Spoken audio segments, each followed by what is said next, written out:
இது உங்களுக்கு 2016 ஞாபகம் இருக்கும்னு நினைக்கிறேன். அந்த கேஸ் ஃபார்மர் சிஎம்க்கு ஒரு கேஸ் வந்தது இல்லையா?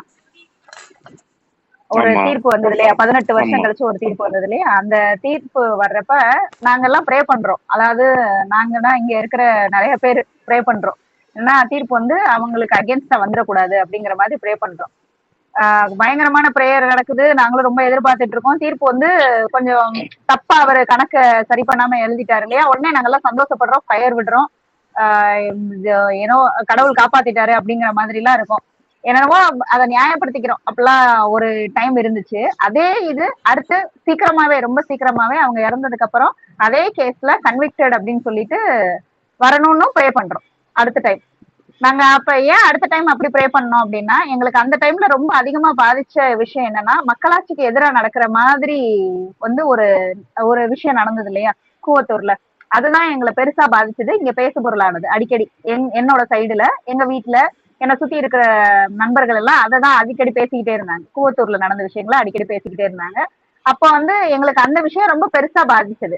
மக்களாட்சிக்கு அகேன்ஸ்டா நாங்க தான் தேர்ந்தெடுக்கவே இல்லையே, அது எப்படி எங்களுக்கு நாங்க இல்லாம ஒரு வழியில உள்ள வர முடியுதுன்னா அதுல எங்களுக்கு உடன்பாடு இல்ல. நாங்களே மாத்தி ப்ரே பண்ண ஆரம்பிச்சிட்டோம். எப்படின்னா இல்ல இந்த இந்த வாட்டி கன்விக்டட்னு வரணும் அப்படிங்கிற மாதிரி. நான் எதுக்கு இதை சொல்ல வரேன்னா, அதாவது ஒரு இன்சிடென்ட் தான். ஆனா அந்த இன்சிடென்ட்ல ஒரு ஒரு முற்போக்கா கொஞ்சம், அதாவது முற்போக்குன்னா நான் ப்ரே பண்ணது இதெல்லாம் வந்து சொல்லல. அதாவது மக்களால தேர்ந்தெடுக்கப்பட்ட ஒரு தலைவர் தான் வரணும். மக்களால் தேர்ந்தெடுக்கப்படாத ஒரு தலைவர் வேற குறுக்கு வழியில வந்துடக்கூடாதுன்னு நினைச்ச ஜனங்க இருந்த இடம் இது.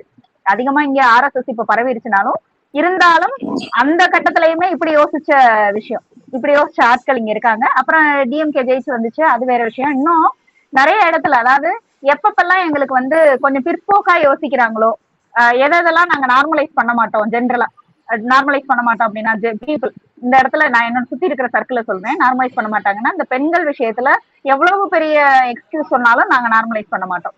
ஆனா இப்ப நடக்கிற எல்லா விஷயத்தையுமே பாருங்களேன், இந்த இப்ப இருக்கிற இந்த ஆட்சி எல்லாத்தையுமே நார்மலைஸ் பண்ணிட்டாங்க. எதுவுமே தப்பு இல்ல, இது இந்த விஷயத்துல நாங்க ஏத்துக்கிடவே மாட்டோம். இந்த குதிரை பேரம்ங்கிற விஷயத்த நாங்க ஏத்துக்கிடவே மாட்டோம். இதை ரொம்ப ரொம்ப நார்மலைஸ் பண்ணதும் இல்லாம அடுத்தவங்க மேல தேவையில்லாத பழி வேற, தேவையில்லாத பழி. இதை ஆப்போசிட் மேல எப்படி திருப்பி விடலாம், திருப்பி விட்டு இப்போதைக்கு மனமாத்தலாம் அப்படின்னு. அதை மனமாத்துறதை மக்கள் நம்பல, அது வேற விஷயம். ஆனாலும் இது நார்மலைஸ் ஆகுது.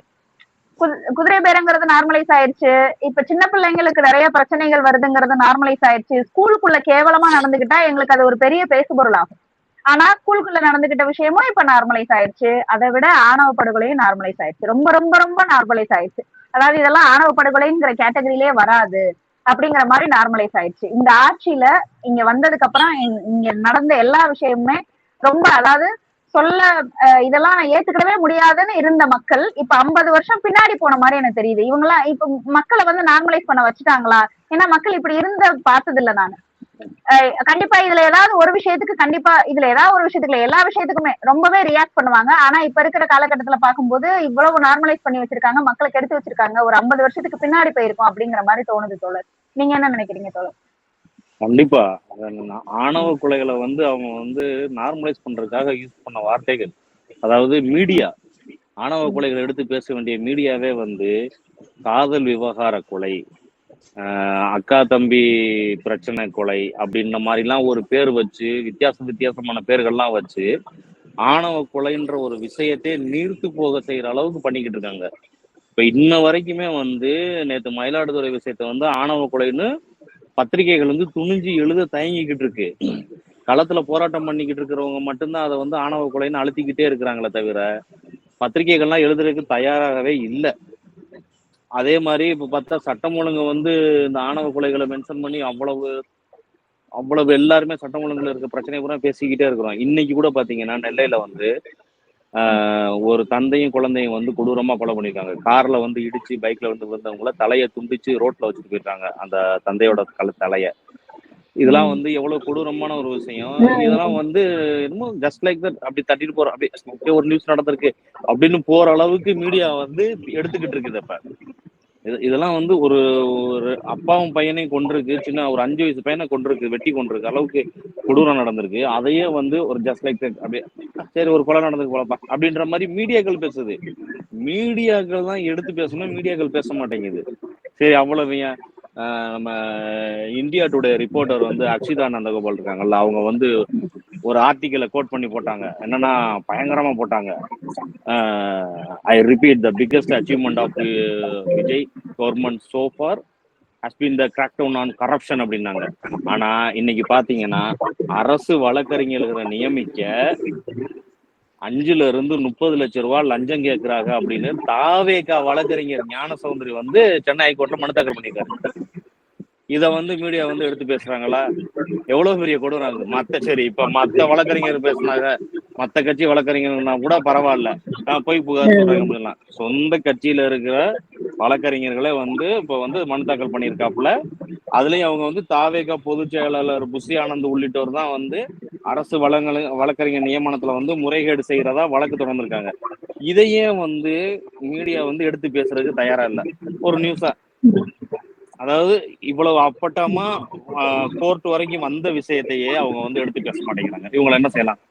இப்ப மீடியா வந்து தாவேகாவோட குற்றங்கள் எல்லாம் மூடி மறைச்சு தாவேகாவுக்கு ஒரு புனிதர் பட்டம் கட்டுற வேலையை மட்டும்தான் முழுக்க முழுக்க பண்ணிக்கிட்டு இருக்காங்க. ஜென்ரலா இந்த மீடியா பண்ணும் தோழர். எப்பயுமே வந்து ஜென்ரலா யாருக்காவது ஒரு ஆதரவா இருந்துச்சுன்னா இதை செய்யும் இல்லையா? நான் நேத்து கூட பேசும்போது ஒரு விஷயம் சொன்னேன். நான் என்னன்னா, குதிரை பேரம்னு வைகோ வந்து ஓப்பனா மீட்டிங்ல சொல்றாரு. இந்த மாதிரி முதலமைச்சர் சொன்னாரு, உங்களோட 2 எம்எல்ஏக்களை ராஜினாமா பண்ண சொல்லுங்க, அவங்க வெற்றிக்கு நான் வந்து இது பிரச்சாரம் பண்றேன் அப்படின்னு. இதுவே வந்து ஒரு குதிரை பேரம் தான். இது வந்து அடுத்த கட்சியோட எம்எல்ஏக்கள் அவர் பையனே வந்து துரை வைகோவே சொல்லுவாரு, இந்த மாதிரி லிட்டரலி அவங்க வந்து டிஎம்கே கேண்டிடேட் மாதிரி தான் மதிமுகவோட கேண்டிடேட்டா இருந்தாலும் தவறு சாருங்க.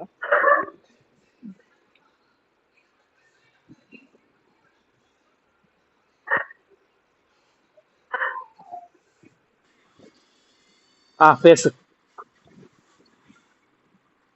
இல்ல வைகோ சொன்னாரு, ஒரு அவங்க கட்சி கூட்டத்திலே வந்து பப்ளிக்கா சொன்னாரு, இந்த மாதிரி முதலமைச்சர் உங்க 2 எம்எல்ஏக்களையும் ராஜினாமா பண்ண சொல்லுங்க, நான் வந்து பிரச்சாரம் பண்ணி அவங்களை ஜெயிக்க வைக்கிறேன் இடைத்தேர்தல் அப்படின்னு சொன்னாரு அப்படின்னு அப்பட்டமா சொன்னாரு. இதுதான் குதிரை பேரம். ஆனா அது இல்லைன்னு மறுத்துக்கிட்டு இருக்கிறாங்க. அது போக ஆனா இது சம்பந்தமா இத வந்து ஆதாரமா வச்சு திராவிட முன்னேற்ற கழகம் வந்து ஆளுநர்கிட்டையும் லஞ்ச ஒழிப்புத்துறையிட்டையும் புகார் செஞ்சிருக்கு, குதிரை பேரம் நடந்திருக்கு அப்படின்னு. அதை மடைமாற்றுறதுக்கான அரசியல் தான் இப்ப நடந்துகிட்டு இருக்குது. இதுக்கிடையில வந்து அந்த 2 எம்எல்ஏக்களும் திமுகவோட எம்எல்ஏக்கள் தான் கணக்குல வருவாங்க அப்படின்னு துரை வைகோவே பேட்டி கொடுத்திருக்காரு. அவர் வந்து அப்பட்டமா சொல்றாரு, லிட்டரலி அவங்க வந்து திமுக எம்எல்ஏக்கள் தான் கணக்கு, ஆனா மதிமுகவை சேர்ந்தவங்க இல்ல, திமுக சின்னத்துல நின்றாலும் அப்படின்னு. அப்ப திமுக சின்னத்துல நின்றவங்களை வந்து ராஜினாமா பண்ண சொல்றது எவ்வளவு பெரிய அப்பட்டமான குதிரை பேரம்ன்றத வந்து முதலமைச்சர் தான் விளக்கணும். அது குதிரை பேரம் இல்லைன்னு சொல்றாருல, அவர் தான் விளக்கம் சொல்லணும்.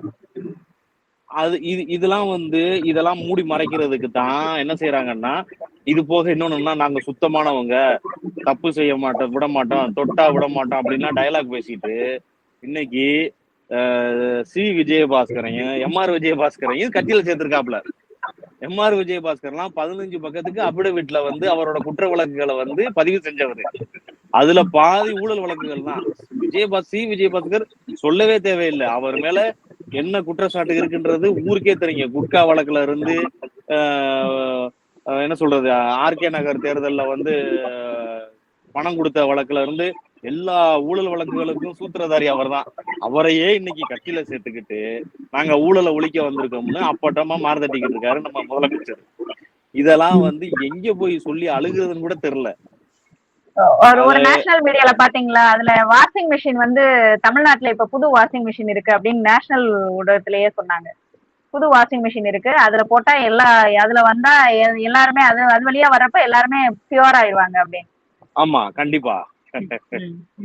அது வாஷிங் மிஷின் தான். இதை வந்து நம்ம வந்து நார்த்ல வந்து நம்ம வந்து வட மாநிலங்கள்ல வந்து இந்த அரசியல் நடந்துகிட்டு இருந்ததை நம்ம விமர்சனம் பண்ணிக்கிட்டு இருந்தோம். சரி இந்த மாதிரி நடக்குது, அப்படின்னு சொல்லிட்டு. ஆனா அதை வந்து தமிழ்நாட்டுக்குள்ளார இப்ப அப்பட்டமா செஞ்சுக்கிட்டு இருக்கு தாவேகா. இதுல இன்னொரு ஊழல் புகார் ஒண்ணும் வந்திருக்குது. என்னன்னாக்கு மாசு கட்டுப்பாட்டு வாரியத்துல வந்து ஊழல் நடந்திருப்பதாக விசிகா கூட்டணி கட்சி வந்து புகார் சொல்லியிருக்கு. வேற யாரும் சொல்லல, கூட்டணி கட்சி புகார் சொல்லியிருக்கு. சுற்றுச்சூழல் அமைச்சர் ராஜீவோட மாமனார் விஜயபாஸ்கர் வந்து அதிகாரிகள் இடமாற்றத்துல வந்து பெருந்தொகை கைமாறி இருக்கு அப்படின்னு சொல்லிட்டு விசிகா புகார் சொல்லியிருக்கு. இத சன் நியூஸ் தவிர மத்த நியூஸ் சேனல்கள்லாம் கவர் பண்ணுச்சான்னு கூட தெரியல. இதெல்லாம் முக்கியமான ஊழல் குற்றச்சாட்டு. அமைச்சர்கள் மேல எடுத்த எடுப்புலயே வந்து ஊழல் குற்றச்சாட்டுகள் வர ஆரம்பிச்சிருச்சு. இதுக்கே வந்து இன்ன வரைக்கும் முதலமைச்சர் வந்து பதில் சொல்லாம இருக்காரு. நம்மளுக்கு ஆனா ஒரு எந்த விஷயத்துக்கு பதில் சொல்லாம இருக்காரு அவரு. ஒரு ஃபேக் நியூஸ் இப்ப ஊடால கிளப்பி விட்டாங்க. ஒரு 10 நாளைக்கு முன்னாடி இருக்கும், நான் அடிக்கடி அதை பாத்துக்கிட்டே இருந்தேன். விஜயபாஸ்கர் வந்து டிஎம்கேல சேர போறாரு அப்படின்னு பேசிட்டு இருந்தாங்க. அதான் அவங்க வந்து அவங்களே சொல்லியிருந்தாங்க எல்லா தப்பையும் வந்து டிஎம்கே செய்து அவங்கதான் செஞ்சுக்கிட்டு இருக்காங்க. இப்ப ஊழல்வாளிகளை பூரா சேர்த்துக்கிறது அவங்கதான். ஆனா கேட்டா அவங்க திமுகவுக்கு போறாங்கன்னு இது வரைக்கும் எந்த திமுக எம்எல்ஏவும் பிரிஞ்சு தாவேக்கால போய் சேரல. அதிமுக எம்எல்ஏக்கள் பிரிஞ்சு இதுக்கு திமுகவுக்கும் வரல. அதிமுகல இருந்து பிரிஞ்சு போன ஊழல் எம்எல்ஏக்கள் பூராமே தாவேக்கால தான் போய் சேர்ந்திருக்காங்க. அவங்களும் ஏத்துக்கிட்டாங்க. அங்க நடந்த இத பாத்தீங்களா? அங்க இது அதாவது கூட்டணி கட்சி மீட்டிங் பாத்தீங்களா? கூட்டணி கட்சி மீட்டிங் யார் யார் வந்து சேர்றாங்க, சேர்றவங்களை அழைக்கிற மீட்டிங்க பாத்தீங்களா? அதுல எப்படி இருந்ததுன்னு பார்த்தேன். அதுல முக்கியமான விஷயம் என்னன்னா, அனைத்து கட்சி கூட்டணி கட்சிகளோட மீட்டிங் சொல்லிட்டு கூட்டணி கட்சியோட தலைவரே வரல. ஆமா, கரெக்ட். முதலமைச்சர் வரல. அங்க இருக்க நிர்வாகமும் அங்க சரியில்லை. அங்க வந்திருக்கிறவங்களும் ஒரு இறுக்கமான மனநிலைமையில தான் போயிருக்காங்க. எனக்கு புரியல இது எதுக்கு அப்படின்னா அங்க போகணும் அப்படிங்கிறது. இப்போ பொங்கியா ஒரு அமைச்சர் 2 வருஷத்துக்கு முன்னால ஒரு வெள்ளையா ஒரு பவுடரை வந்து வச்சு ஒரு கிரிக்கெட் ஸ்டேடியத்துல மொபைல்ல வச்சு கிரெடிட் கார்டு மூலமா தேய்ச்சது, அந்த ஒரு வீடியோ வந்ததை வந்து பலதரப்பட்ட மக்களும் வந்து பல விதமான கருத்துக்களை முன் வச்சாங்க. அது போதை மருந்து அப்படின்னு. திடீர்னு சில டாக்டர்கள் திடீர்னு வந்து நான் அந்த மருந்து கொடுத்தேன், மாத்திரையை நுணுக்கி கொடுத்தேன்னா சொன்னாரு. அதாவது ஒரு வயசு குழந்தைக்கு மாத்திரையை கரைச்சு கொடுக்காம நுணுக்கி கொடுக்க சொன்னோம்னு அவரும் சொன்னாரு. அதையும் மக்கள் ஏத்துக்கிட்டு தான் இருக்கிறாங்க. ஆனா தன்னோட அமைச்சர் மேல இவ்வளவு பெரிய ஒரு குற்றச்சாட்டு வந்திருக்குன்னா முதலமைச்சர் இன்ன வரைக்கும் அதை பத்தி பேசல. இதுக்கிடையில நான் இந்த கட்சியை சேர்ந்தவன், அந்த அமைச்சரை எனக்கு தனிப்பட்ட முறையில சேரும் அப்படின்னு சொல்லி தனிப்பட்ட முறையில தெரியும், அவர் அவ்வளவு நல்லவர் அப்படின்னு ஒரு டூல் கிட் ஒன்று ஆக்டிவேட் ஆயிருக்கு. நீங்க பாத்தீங்கன்னாலும் தெரியும். நான் வந்து தல ரசிகன், ஆனா தளபதியை பிடிக்கும் அப்படின்னு ஒரு டோன் இருக்கும்ல, சேம் டோன்ல வந்து நான் திமுக, அதாவது மத்த கட்சியை சொன்னா கூட பரவாயில்ல, நான் திமுக காரன், எனக்கு தனிப்பட்ட முறையில அந்த அமைச்சர் தெரியும். நீ எந்த ஊருக்காரன்ப்பா? நான் வந்து கும்பகோணம். ஆனா நீ கும்பகோணம், நீ சென்னையில இருக்க அமைச்சரை பத்தி உனக்கு நல்லா தெரியும். அவருக்கும் கும்பகோணத்துக்கு என்னையா சம்பந்தம்? எனக்கு புரியல. எனக்கு தனிப்பட்ட முறையில தெரியும், நான் விசிகா, அந்த அமைச்சர் எனக்கு தனிப்பட்ட முறையில தெரியும். ஒண்ணுமே கிடையாது. டைட்டில் ஸ்டார்டிங் மட்டும்தான் மாறும். நான் விசிகா, நான் தாவேகா, நான் ஐயுஎம்எல், நான் அதிமுக, எல்லா கட்சியும் சொல்லிட்டானுங்க. இன்னும் பிஜேபி மட்டும் தான் சொல்லல. இல்ல நான் மோடி கூட சொல்லல. ஆனா நான் இந்த கட்சியை சேர்ந்தவன், அந்த அமைச்சர் தனிப்பட்ட முறையில் இப்படிலாம் நீங்க முட்டு கொடுக்கும் போதுதான் இன்னும் அந்த குற்றச்சாட்டு. இன்னும் சொல்ல போனா அந்த அமைச்சரோட பீர் குடிச்ச மாதிரி வீடியோக்கள்லாம் வெளியில வந்துருச்சு. தாய்லாந்துல வந்து கடற்கரையில இருந்த மாதிரி எல்லாம் வீடியோ வந்துருச்சு. இதுக்கெல்லாம் வந்து முதலமைச்சர் தான் வந்து இது சொல்லணும். இது அவர் வந்து எதையாவது ஒண்ணு சொல்லட்டும். அவரோட முன்னால உள்ள வாழ்க்கை இப்ப திருந்திட்டாருனாவது சொல்லட்டுமே. ஏன் தன்னோட அமைச்சர் மேல இவ்வளவு பெரிய ஒரு குற்றச்சாட்டு வரும்போது மௌனம் காக்குறது வந்து எந்த விதத்துல நியாயம் எனக்கு புரியல. பயிர்க்கடன் தள்ளுபடிக்கு அவர் ஒண்ணும் சொல்லலையே தோழர், இதுக்கு எப்படி சொல்லுவாரு நீங்க? அதான் மக்களோட பிரச்சனைக்கு இவ்வளவு. அதான் இன்னொரு விஷயம் வந்து என்னன்னா, இவங்க எல்லாம் இப்படி கோமாளித்தனமா பேசுறத பார்த்தா இந்த மாதிரி பெரிய பெரிய விஷயங்கள் எல்லாம் மக்கள் கேள்வி கேட்டக்கூடாதுங்கிறதுக்காண்டி மக்களை கொஞ்சம் ஆஃப் பண்ணியே வச்சு, இல்ல வேற எதையாவது நோக்கி ஓடுறதுக்காகவே இதை செய்யறாங்க. விவசாயிகள் போராடவே இல்லைன்ட்டாரு. பயிர்க்கடன் தள்ளுபடியை பத்தி இவ்வளவு குழப்பங்கள் இருக்கே, அதுக்கு அவர் பேசியிருக்கணும்ல, அதுவும் பேசல.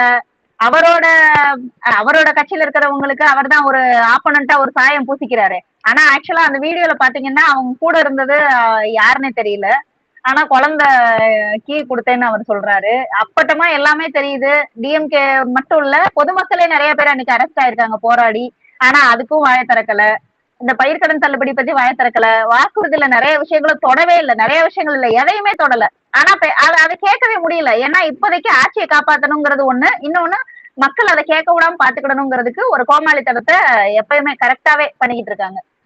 ஆக மொத்தம் மக்களை நார்மலைஸ் பண்றதுக்கு எந்தெந்த வழியில எல்லாம் வேலை செய்யணுமோ அந்த வழியில எல்லாம் செஞ்சிருக்காங்க தோழர். கண்டிப்பா இதுக்கெல்லாம் வந்து பதில் வருமான்னு தெரியல, வராதுன்னு தான் தோணுது. ஏன்னா வந்திருக்கணும்னா இந்நேரம் வந்திருக்கணும், ஆனா வரல. இப்ப வேணா ஒண்ணு நடக்கும், மீட்டிங் போடுவாரு, ஒரு மீட்டிங்ல வருவாரு, 10 நிமிஷம் வேன்லயே ஏறி நிப்பாரு, திமுக அது பண்ணிருச்சு இது பண்ணிருச்சு, திரும்ப திமுகவை தான் திட்டுவாரு, திமுகவை தான் கடிப்பாரு, போயிடுவாரு. அந்த என்ன சொல்றது, தாவேகாவின் தற்கொலை தொண்டர்களும் அதுக்கு பயர் விட்டுக்கிட்டு தான் இருப்பாங்க. இதுதான் தொடர்ந்து நடக்கும். அடுத்த 5 வருஷத்துக்கு நம்மளுக்கு இதுதான் நடக்கும். அதுல எந்த மாற்றமும் கிடையாது. அதை அனுபவிச்சே ஆகணும். பொறுத்திருந்து பார்க்கலாம் தோழர், ஏதாவது மாற்றம் வருதான்னு. கண்டிப்பா நாளைக்கு இன்னும் 2 சில விஷயங்கள், முக்கியமான விஷயங்களோட வரேன் நான் பேசுறதுக்கு. 2 முக்கியமான விஷயம் கிடைச்சிருக்கு, முழு தகவலோட வந்து பேசுறேன். நன்றி. பேசுவோம் தோழர்.